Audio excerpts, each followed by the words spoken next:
try and speed it up a little because I have trouble like uploading 2-minute things to Canvas. Like it's gonna be hard. All right.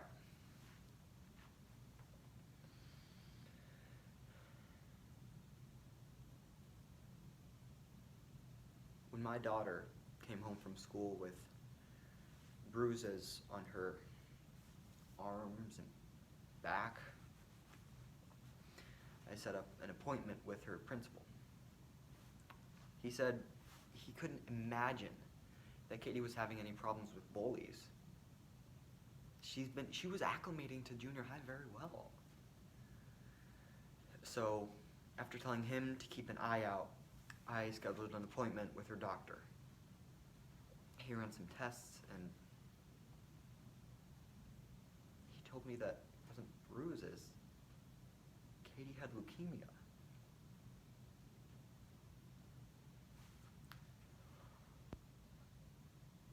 He asked if we should tell her together. No. No. Me and Katie had always done everything one-on-one. Me and her. And Daddy's little girl was about to embark on the fight for life.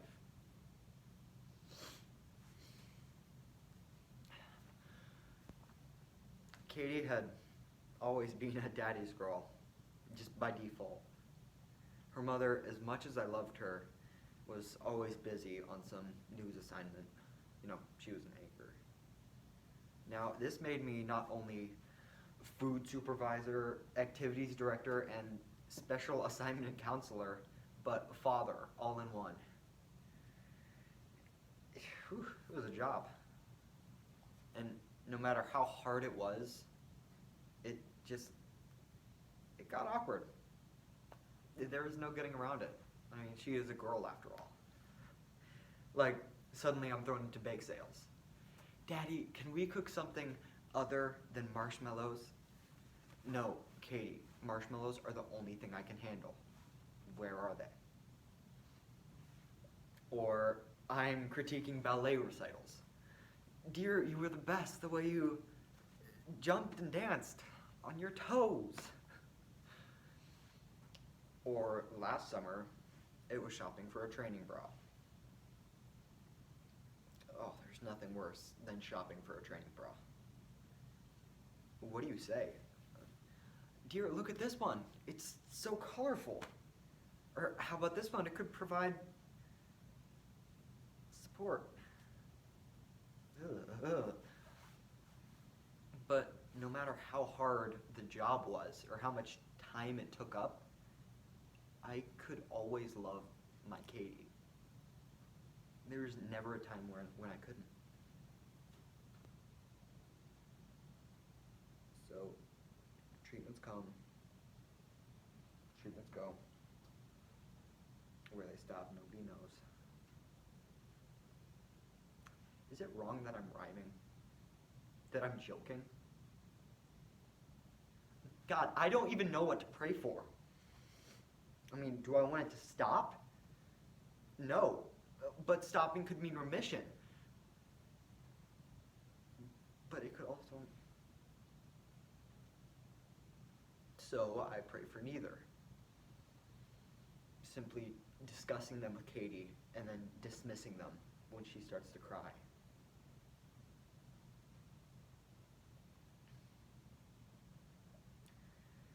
When she asked me if she could go to the dance, I hesitated, as only a father could. Keith Roosh, wow. Come on, Dad. You've got to let me go. I even got a date. Keith Roosh, he's dreamy. You'd like him. I mean, trust me, if a prepubescent teen boy has chosen my daughter for his hormonal strikes, I'm not going to like him. But I have to admire his taste. So I ask if I can chaperone, and she says, sure, Dad. I mean, Keith was asking for a ride anyway. So, prepping for the dance, I realized that her mother should be there. I mean, I'm doing my best on the makeup, but when it doesn't look great, I say, how about we go for the natural look? And on our way out the door, I stop Katie and I start to give her my grand speech. Now, just remember, even though you're old enough to date, you'll always be Daddy's little girl. She says, "Aw, you're not gonna sing that song again, are you, Dad? It's depressing. It makes me feel like we're not gonna be able to hang out anymore." But what if you sang something more upbeat? Like Blue Skies. I like that song. So I say, "How about we go pick up Keith? He must be waiting." Nope, I don't like that part. I want to figure out a way around that. At the dance, the couples do something called the Grand March, where they line up in twos and march down the stairs, as dozens of other couples wait patiently. I'm prepared to be proud of my Katie. She's a strong girl. And suddenly, I hear the loudspeakers boom. "Next up, Katie Merrifield and Keith Roosh." And I see suddenly her shoe pops into the frame. Then, slowly, bit by bit, she comes into focus. And the dress looks amazing. Her makeup looks actually okay. And she wasn't wearing the wig. Down the stairs comes my bald little girl. She runs over to me and says, "I've got no hair, no boobs, and no curves, and I want them to like me for who I am. Katie, you're beautiful." And she says, "I feel it." And Keith asks her to dance. Good boy.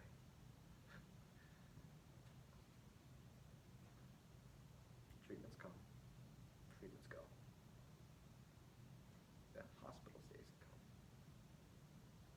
Mom starts having to take time off of work. But the only thing that doesn't come and go is me and Katie. But I wonder how many more moments I'm going to have with her. The unscientific answer, too few.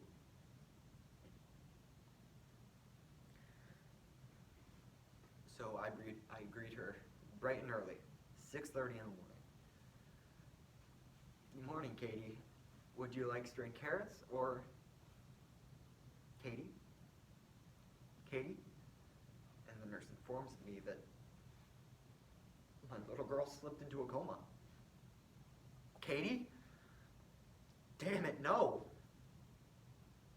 Katie, come on, wake up." And she tells me, "I knew that this was going to happen. I know, but she's not ready. I'm not ready." Damn it. So, 6 hours go by. Katie passes away in her sleep.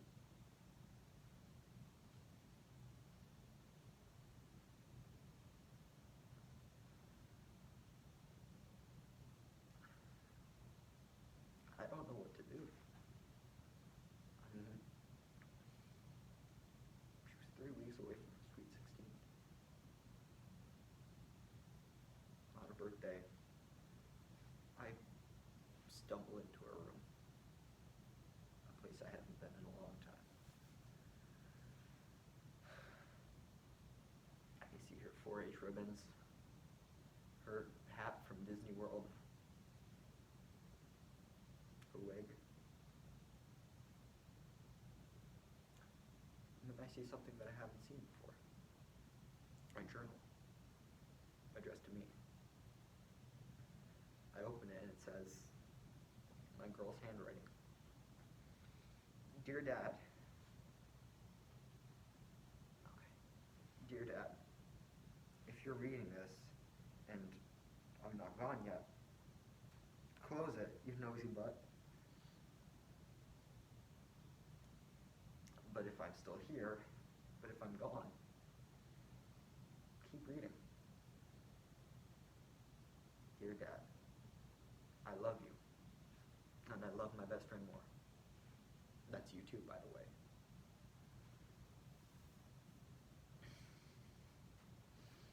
"You've You've always looked after me throughout my whole life. And now it's my turn to look after you from above. Just make sure that you sing to me a little. I always like that. See? Oh God, which one? Oh, the Blue Sky song. Wait. P.S. If you want to sing Daddy's Little Girl, it's okay. It doesn't depress me anymore. Okay, Katie. You're the end of my rainbow, my pot of gold. For Daddy's little girl to have and hold, a precious gem is what you are. Your mommy's bright and shining star, but your daddy's little girl. There you go.